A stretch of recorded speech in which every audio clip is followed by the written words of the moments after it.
Birthday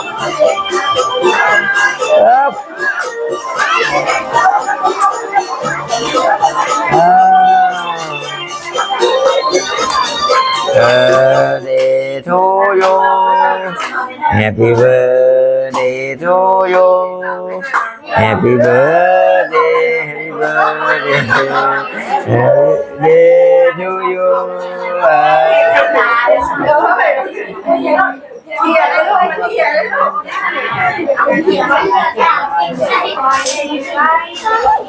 Thôi đi, lại thôi đấy. Cái đây là chị đây chị đọc đôi cái khẩu của trong mưa nó Bạn nào như bạn, thiệt là bạn như bạn. Có ngày vayผมได้ใช้พันบาทนี่ไว้ห้องไว้ให้ได้บาทนี่nó nhận phủ nhận luônใจดีแรงเด้อผูกไว้แน่นๆบอกเลขว่าบอกเลขพ่อ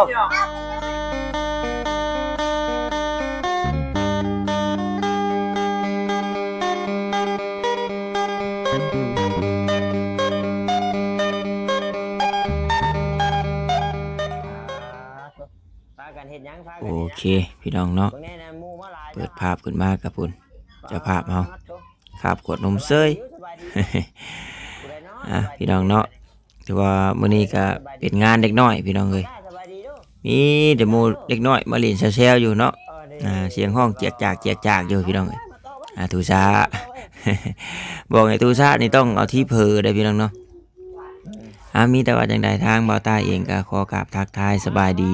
กับพ่อแม่พี่น้อง FC กันเบิดสุขุสุคนเด้อพี่น้องเด้อบอกว่าอยู่ทางฝั่งลาวฝั่งไทยหรือว่าทางต่างประเทศนำการยินดีต้อนรับเข้าสู่ช่องของเบาตาบ้านเฮาคือเก่าเนาะวันนี้ก็จัดงานวันเกิดให้ลูกสาวพี่น้องเอ้ยก็นี่แหละชวนลูกหลานแล้วก็หมู่คู่เพิ่นเคยไปลิ้นน้ำกันนี่แหละมาพี่น้องเนาะแม่เพิ่นซื้อเค้กมาก้อนนึงพี่น้องเอ้ยแล้วก็ซื้อหมูมาลาบมาลาบแล้วก็เฮ็ดยำแล้วก็ยังอันหนึ่งลูกซีดแน่พี่น้องเนาะแล้วก็หาทางทีมงานแหละพี่น้องเนาะมาห่วมน้ำกันดูดนมเซ้ยทางนี้บริมีนะครับลิ้นคือน้องมินนี่เพิ่นนี่ก็บ่ค่อยจังใดบ่ค่อยได้แบบมีหมู่มาลิ้นจุ่มแซวสินะพี่น้องเนาะพอมาก็ตอนวิทย์ย่านบัดนี้เห็นหมู่มาหลายย่านเรื่องลิ้นผู้เดียวนะบ่แล้วก็เอาแมวซั่นสิพากเสียงเอาน้ำแน่พี่น้องเนาะตอนเปิดภาพมาถ่ายบรรยากาศไว้นะมอแต่เจอเด็กน้อยเพิ่นให้เพิ่นเข้ามาลิ้นน้ำกันวันนี้ก็มาเวียนเดี๋ยวไปลิ้นน้ำมูก้อนมาท่าน อยากกินนั่นไข่เพิ่นน่ะวันเลี้ยวเวียกก้อนห้ำว่าลิ้นมากุ้งก้อนเอ็ดเซลอยู่โทษฝุ่นมวนนะฝุ่นกันเนาะโอเคพี่น้องฟังเสียงสดน้ำกันโหลดบานเลยเนาะมวนบ่ครับเฮ็ดอุ้ยฝุ่นทักกระบาดเฮ็ดครับเฮ็ดพี่มารวมตัวกันมารวมกันเข้ามาใช้พี่ทำมันพี่มาลิ้นน้ำมูพิมจังไรโอ้ยครับเอาเฮ็ด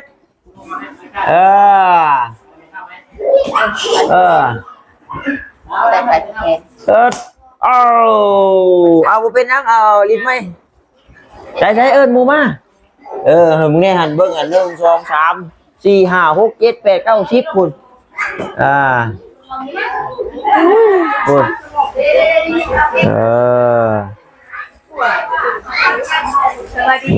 โด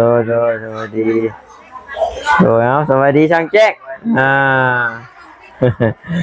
พบลูกมาอีกแล้วคนนี้เนาะไปเข้าไปในรถไปไปรุ่นใจห้อนได้ผมว่าผม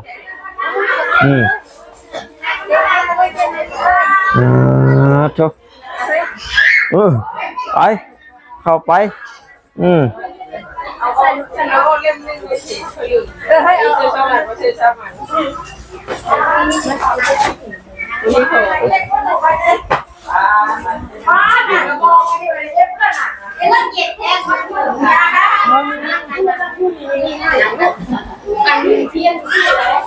นี่เถอะพี่เด้อเบิ่งมอดพัดลมก่อนเด้อ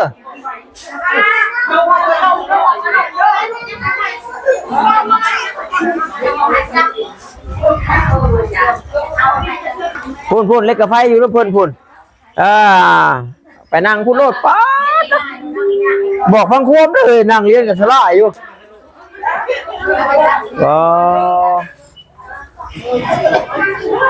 นั่งอยู่จะได้พากันเย็ดแข้งนั่งกัน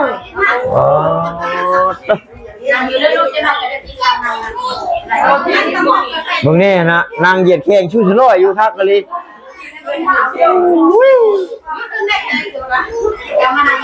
เอาโลดตามสบาย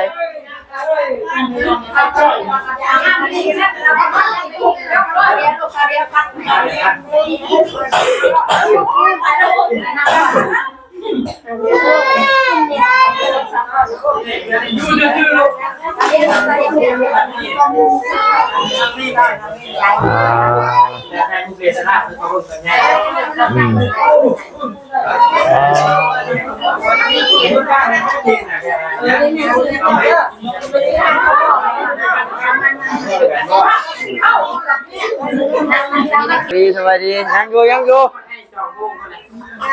มา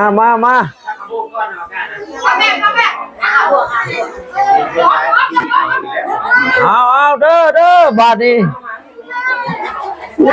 บาดนี้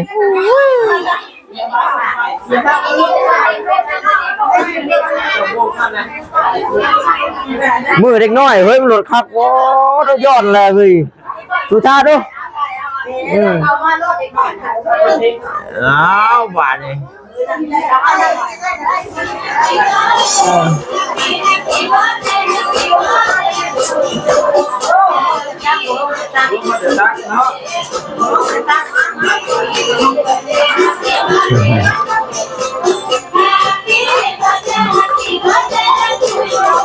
โอเคได้หน่อยหนึ่งพวกฝุ่นเป่า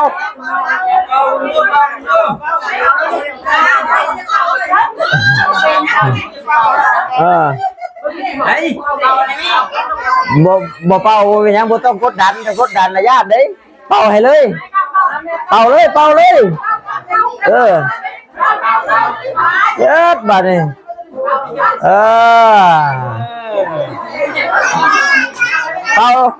เป่าในเจ็บเว้ยนั่นละบ่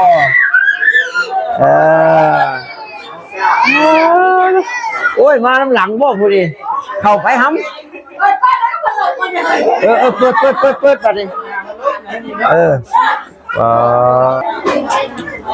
โอ้ยเนาะมือนี่มือเด็กน้อยเด้อมือนี่เด้อพวกมันก็คือขึ้นได้แล้วฮะ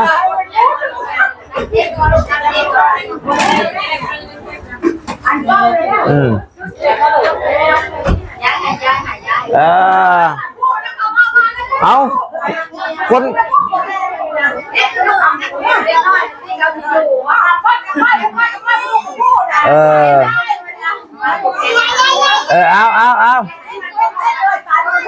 เอาจังซี่ซะผู้กับผู้เสิร์ฟกับเสิร์ฟเด้อแบ่งหน้าที่กันเด้อแบ่งหน้าที่กันเอาผู้เสิร์ฟกับเสิร์ฟผู้ผูกกับผูก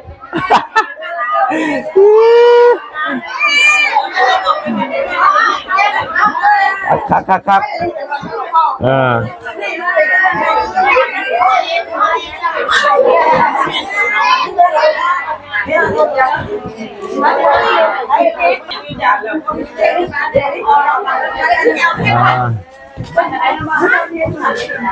โอ้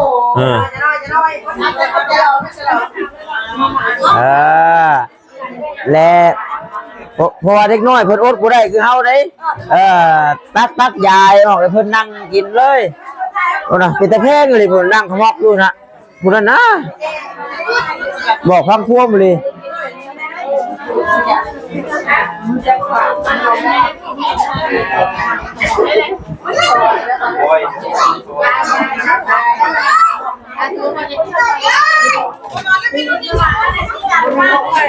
เยอะเลยก็เลย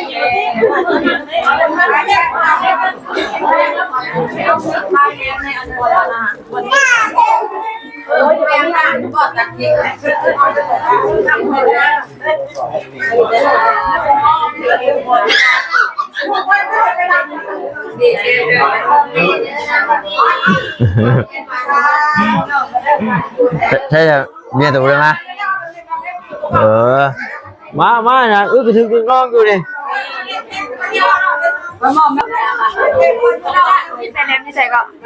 ก่อนน้ำเพื่อนครัวดิเห็นป่ะน้ำกะโลนะเบิ่งด้วยสาวน้อยนี่ปันอยู่บ่เค้กปันอยู่บ่ปอตุ๊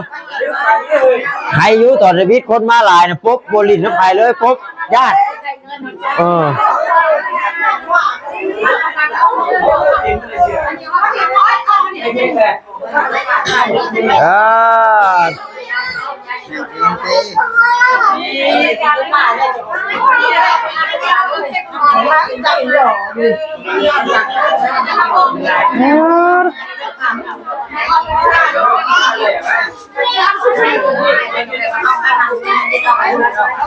ได้เลยพานั่งกินแล้วอยู่ดอกเล็กน้อยบัดนี้ฮะ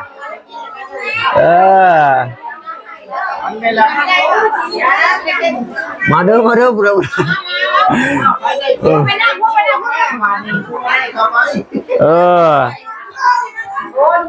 เอาเลยปัดอย่ามาโลดแก้เลยมาปุ้งนี่ผู้ใดอยากได้ปิดโลดบัดนี้ขอดเข่าอันจำมันย่านกับขอดเข่าขอดซ้ายนะครับหน้าดีว่ะ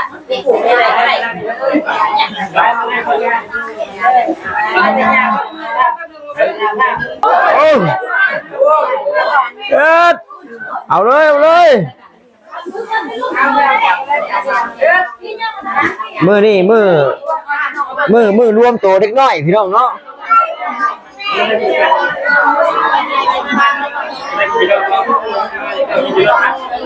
มาทำใจออกมากับมาอยู่นอกวันเย็นเนาะอยู่นอกวันเย็น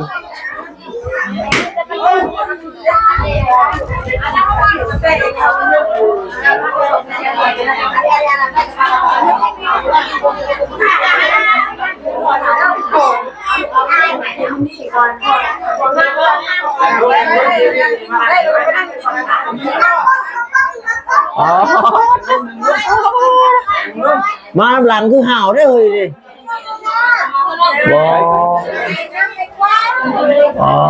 เถอะเขียนนี่ก่อนโห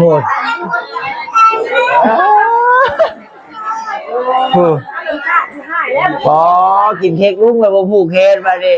โอ้มาได้ดอกโอ้ยเลขก็บอกมากินเค้กเพิ่นบ่ให้ผูกแขนนี่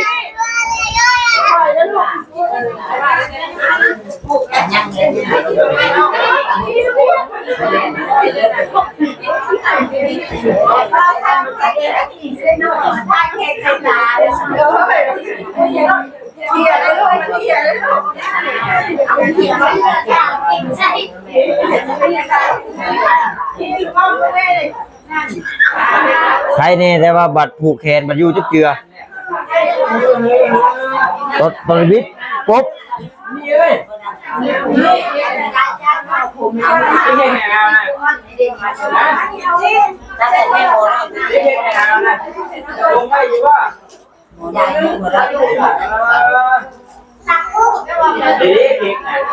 มาแล้วนี่ไม่ยินชื่อ วั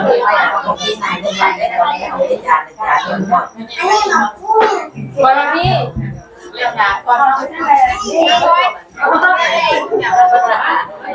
หาเพิ่นมากินงานวันเกิด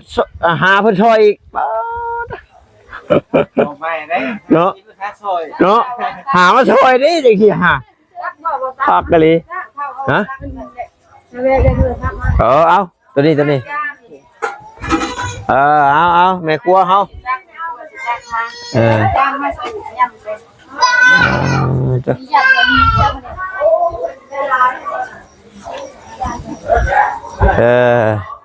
เอาทางนี้ย้ายเข้าทางนี้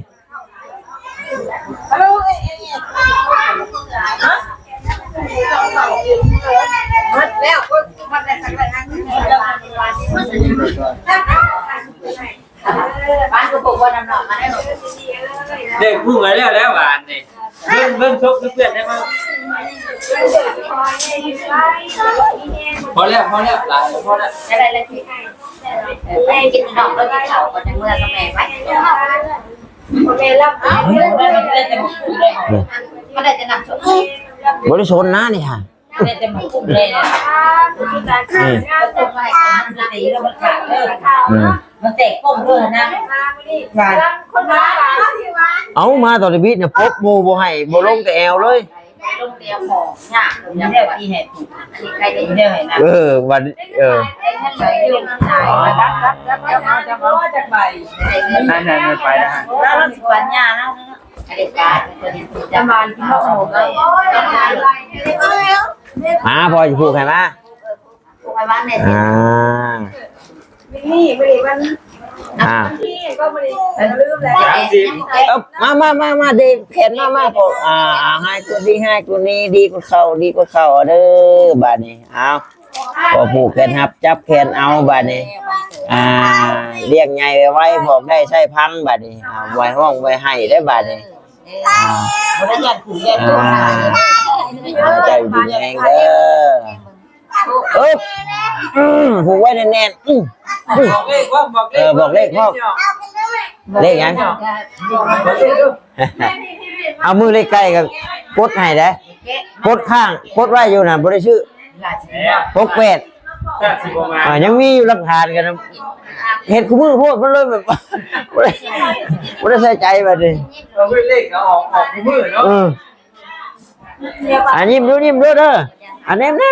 2 31 2 3พี่โอเคจบถือใจผู้แม่หลังก็ไปแล้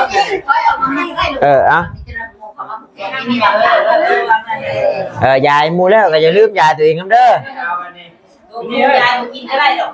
ยายมูแล้วก็อย่าลืมยายเจ้าของน้ำ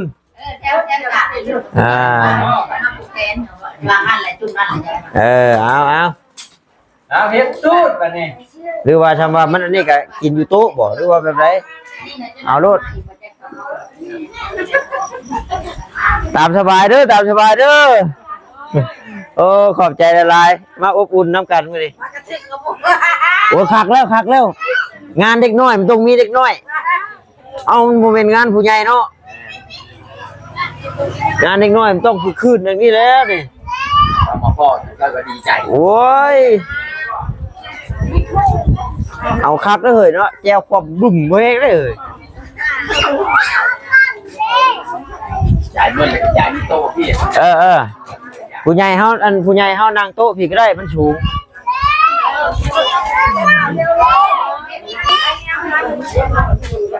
เดี๋ยวลูซี่นะเพิ่นเอา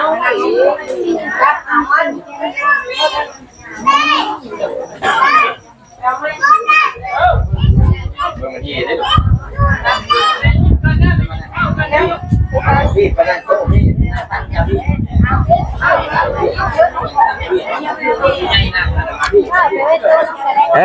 นั่งเอาเลือดไว้เด้อว่ะเมียบอกว่าได้เห็นไม่เลย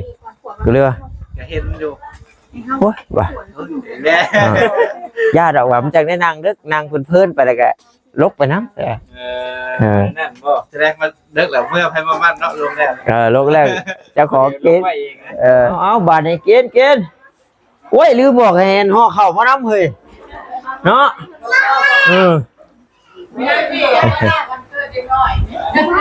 เอาวันเกิดเด็กน้อยเด้คักแล้วคักแล้ว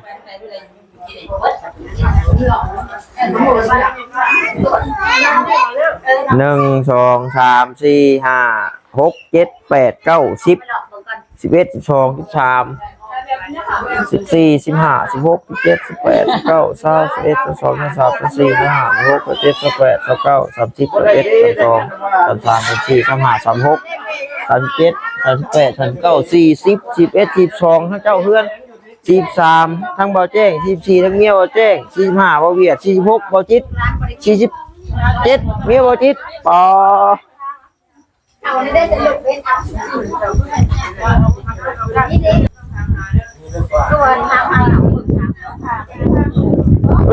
พี่เข้าอยู่พี่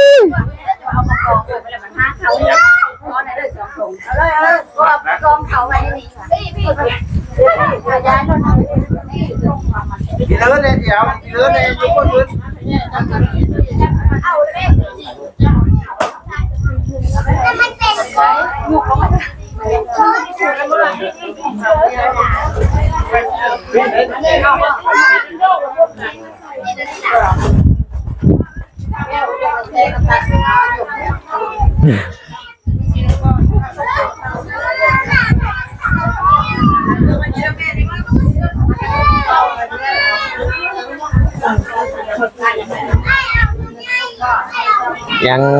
ยังทางทีมงานบัดนี้เนาะยังเขาบ่จิตบ่แซน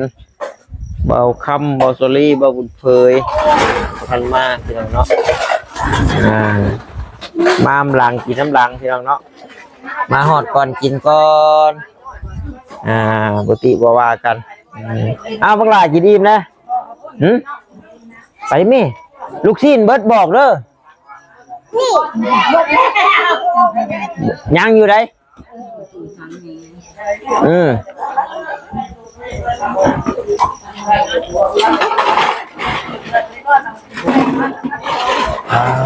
ยังเนาะ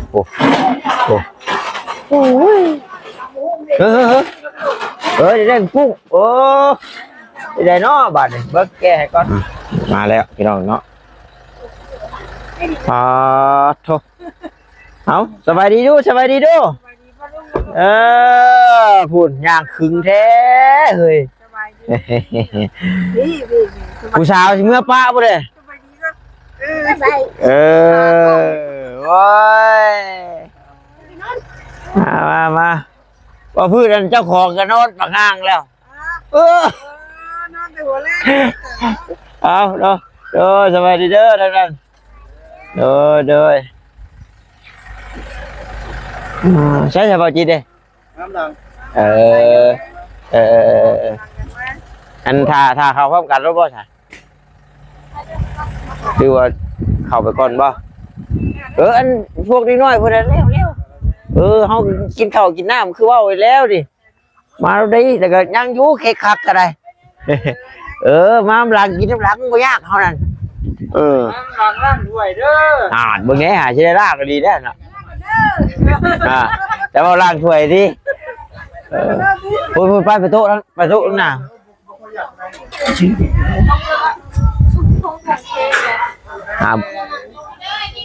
พี่เด้อพี่มานั่งพี่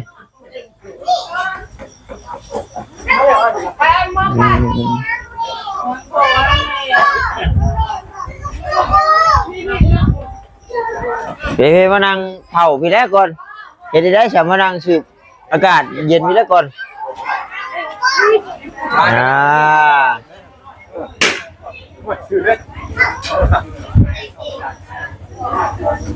รถนั่งท่าเดี๋ยวจะออกมาไปดูเพื่อนสายเจ๊สวัสดีพ่อหน้าจ๊อกสวัสดีไปนั่งข้างหน้าคุณนั่งเย็นรู้กันมันช็อตเร็วเลยไปมันว่าอย่างไงมันหอดย่ำหน้าเลยขายไปอะไรก่อนกันไปตัวใหญ่ดิคอยใช้ลวดท่องแดงคอยมันขาดเลยโยว่าจะนั่นขาดได้ใช่ไหมโยใช้ลวดท่องแดงเพื่อนประจูนไม่แล้วเขาหลุดรับเล็กฉินยังบุญ เนาะ ค่ะสามียังอยู่ที่วะ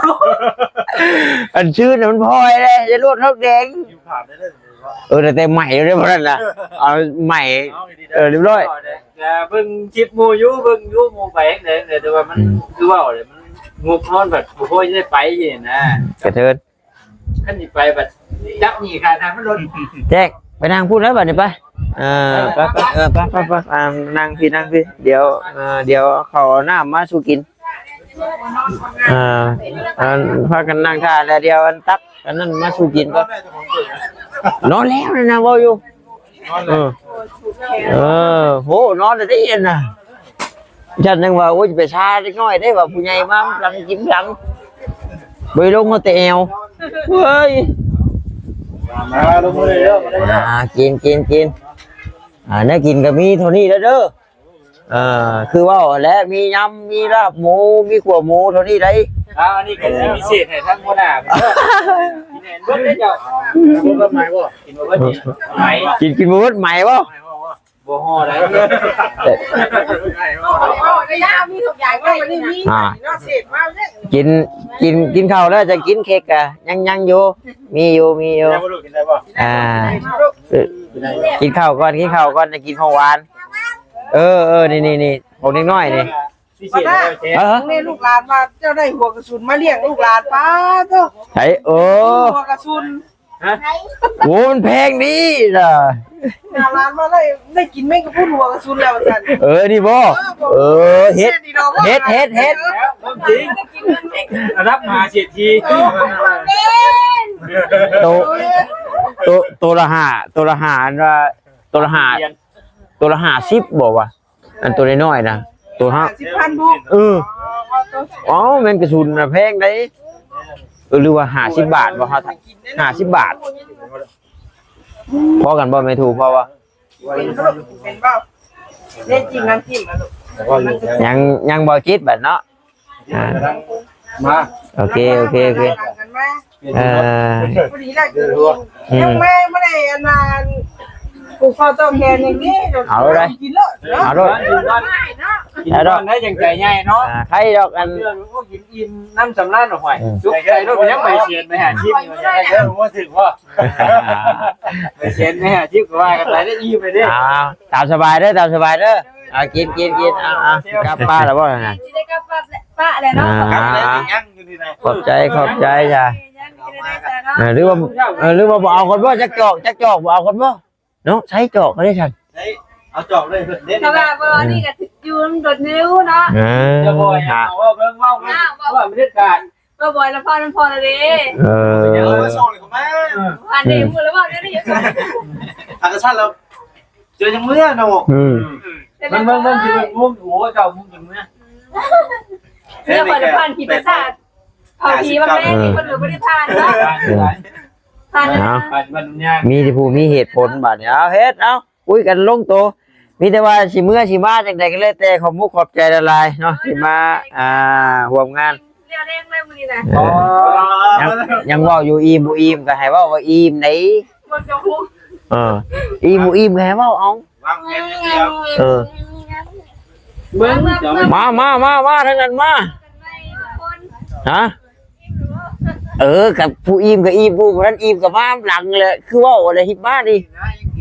บางแน่นะยังเค้กยังบ่พอกันอยู่ดิ อยากกินเค้กเบาจิตเด้ออยากกินเค้กเบาจิต อยากเด้สิบ่ได้กินแต่โดนเลยบ่เสียบให้ละพูดแต่อยู่ในพุ่น เอาสบายดี โดย ถ้าเป่าเค้กก็คนน้อยๆนี่ ผู้นี้แล้วเป่าแทนบัดนี่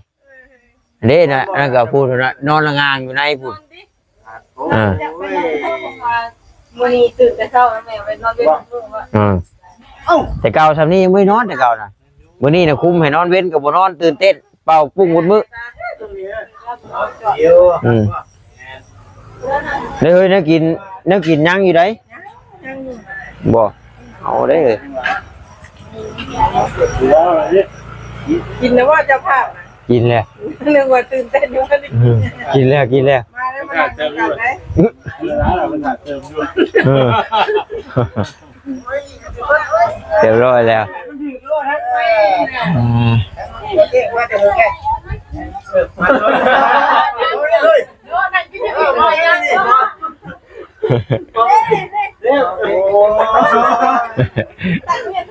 เพิ่นว่าเบาจิตบ่ทันมาบ่เผาไข่ดอก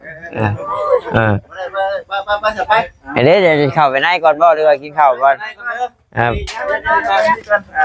บ่แล้วนอนแต่หัวแรงพูดนะเนาะสบายดีเนาะ สบายดีสบาย โดยไป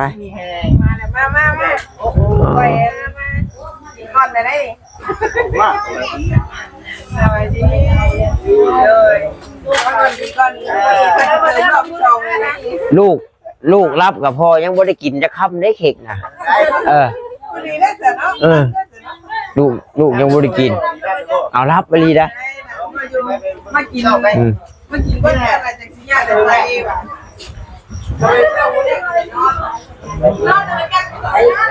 ได้อิ่มอยู่บ่ท่านนี่ อิ่มแล้วบอกให้อิ่มแล้วเป็นได้หัวเขา เป็นได้เจ้าเนี่ยคนทำคือไปอีกไปสองบาท ของ กันในเป่าแล้วกันในเป่าจน ของลวกไปสั้นเร็วตัดไม่นี่ ของงานผู้บ่าวก็อึดเนี่ยอยู่เนาะผู้บ่าวก็อยู่หัวเขา เอาเลยก็มาเป็นน้องตื่นเยอะเลยใครไปเจ๊สุดมาละแล้วมือยังไปอีกไปโชว์มือบุญไปโชว์มือบุญเอาแม่สบายดีแค่สบายดีเจ๊หัวเข้าคัดไม่ได้สบายบาที่บอก หัวเขาก็ไปธรรมดาได้ฮะผู้บ่าวได้อยู่นำหัวเขานะเอ้าบ่อยู่ธรรมดา เที่ยวไปเนาะมือสามมือเลยเที่ยวแบบเป่าเจ็บหัวเขาว่า เที่ยวหัวเขา ไปอีก ผมเห็นทุกอย่าง จับให้ก็ได้ เก็บเลยพุทธ ว้าวตีรถมันเพื่อนที่เนาะ จะพอเราบริโภคเลยมารถเอาเฮ้ยรถเป็นยังนี่วะ เจ็ด ก็เรามองหมูจะเสียรับเสร็จแล้วเก็บเลย เราก็ตื่นแต่เช้าเนี่ย4 โมง อุ้มให้นอนก็บ่นอน นอนนี่ป่ะ นอนโบราณนอนเวียนเพื่อนมันลุกแต่แม่ก็พอไปตลาดอ่ะอยากรับเลยเราอยู่นะ เป่ามากุ้งบดมือเลยปูผาดอยู่เลยบ่นอน มาตีค่ะเป่าคนได้พุ่งนะมาพุ่งกันมันเป่าน้ำมูจนปากรูดเล็กน้อยมันเขาเจอดีกว่าเราแรกขนาดเขาเบิกเอาเลยไงเราไปคนที่จะลุกไปอยากได้แต่ทำเอาปูละอันสองอันมือไปสองสายว่า โอ้ยไม่เป่ากินคนกินชับเนาะ แต่คนพูดดีก็ไม่ได้เป่าอะไรเป่าให้ซื้ออยู่เป่า มือนี่เลยป่ะ ฮะ มือนี่เลย มื้อนี้เลยนี่นะหลักฐานกันนี่เนาะ คอยว่าย้อนหลังบ่หรือว่าจังไดว่าว่ะ เปเราได้ดิ ตอนคืนวันนี้เด้เขาไปเผาเนาะเนาะคืนวันนี้ได้เนาะ เอาท่านแด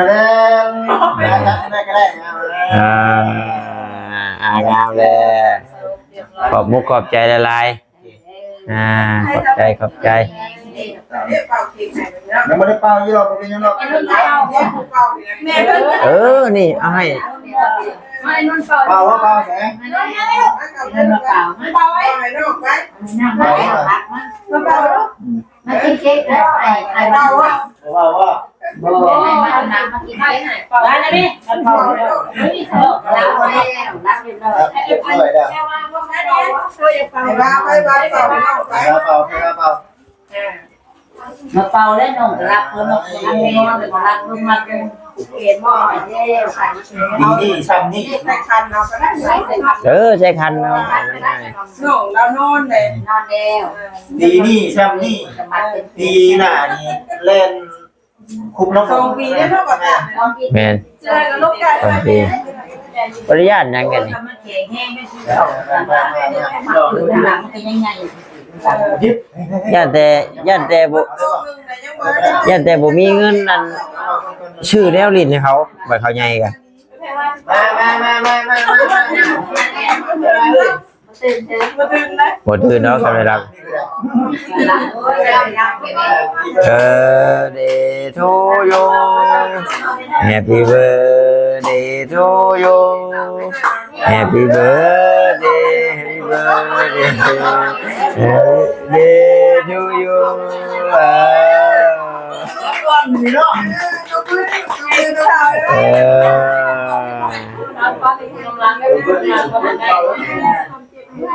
มีแห้ง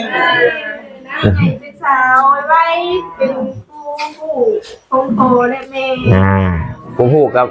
กับมันมาเด้อผู้ผูกกับ ผู้กับน้องกับคนเยอะ เนาะนี่ดิบเรื่องหานานี่แล้วผมต้องได้ไปให้ได้เมื่อไป ต้องมุกดิ้นนี่ ทำเมื่อนี้ได้ว่าดอกไว้เสื้อสิบลิตตลอด โอเคออกไปแม่นอกคุณลุงนี่เข้าให้กับคุณอยู่ระวัง และเค้กเอาคือพูดแล้วอันทำนี่ก็ตัดวันกันกิน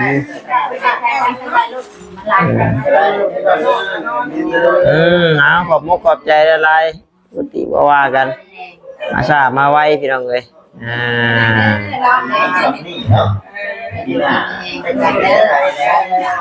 ปีหน้านี่ยันบ่อยากได้ดอกเลยทียันอยากได้ของลิ้นอยู่บัด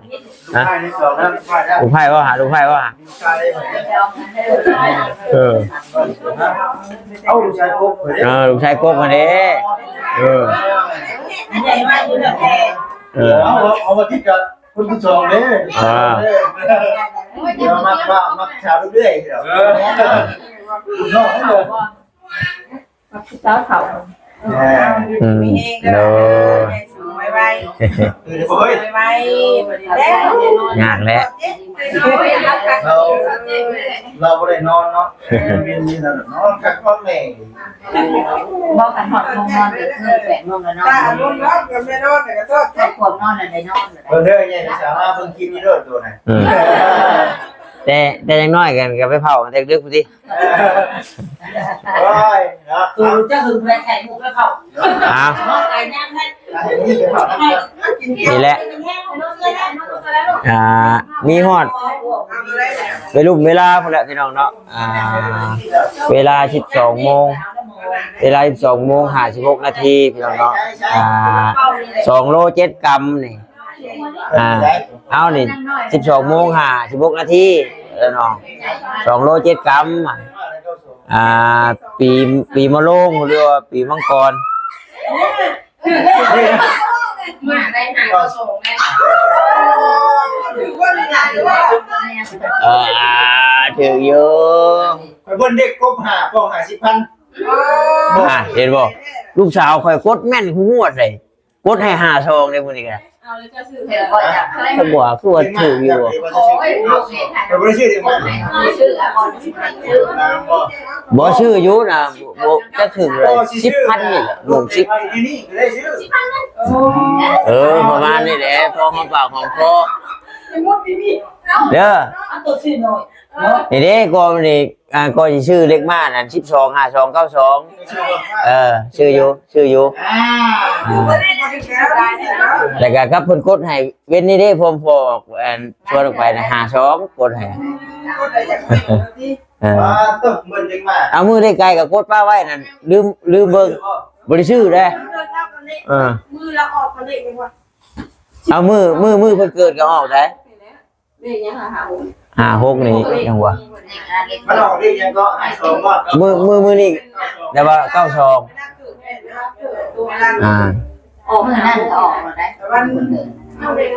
วันที่30 ที่เรารุ่นเลยออกอะไร เลย แล้วก็ได้เราพี่น้องมาคิดถึงนะ ได้900,000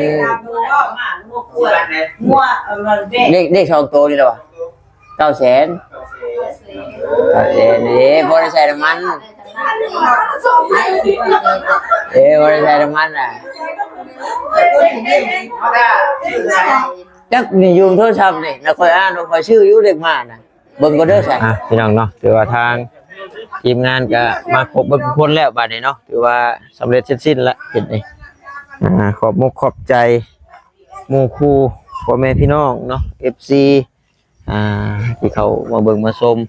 เป็นกำลังแห่งใจให้แล้วก็พี่น้องชาวบ้านที่มาร่วมงานนำ วันนี้ก็ถือว่าโอ้พี่น้องเนาะคือสึกม่วนคักพี่น้องมีแต่เด็กน้อยเนาะเด็กน้อยผู้ใหญ่คักหลายแบบนี้นะพี่น้องเอ้ยมาอบอุ่นนํเนาะดีมุกดีใจบ่ตาก็ได้ที่เห็นภาพบรรยากาศนี่แล้วก็หมู่ครูมาครบพร้อมหน้าเพียงตาขอบใจละลายเด้อเนาะขอบใจเบิดสุขุสุคนว่าอยู่ดีมีแฮงร่ำรวยเงินทองเบิดสุขุสุคนเนาะเอาทางน้องมินนี่เพิ่นก็ขอให้เลี้ยงใหญ่ไว้บอกได้ใช้ฟังเนาะเป็นผู้ดีพ่อของแม่ถือว่ามื้อนี้เพิ่นก็ให้เฮงอยู่แล้วพี่น้องเนาะเพิ่นกดเลขให้พอ152แต่ว่ามันก็92แต่ว่า52มันก็อยู่ในนามเลขมาคือเก่าแหละพี่น้องเนาะแต่ว่าบ่ตาซื้อบ่หลายซื้อ5,000กีบพี่น้องเอ้ยตัดออกเพราะว่าโมงเพิ่นเกิดก็เป็นเลขมาพี่น้องเนาะเสียดายชื่อหน่อยโอ้ยพี่น้องเอ้ยเกือบุญฮอดได้สำนี้พี่น้องเนาะโอเคกันสบายดีพี่น้องบ๊ายบาย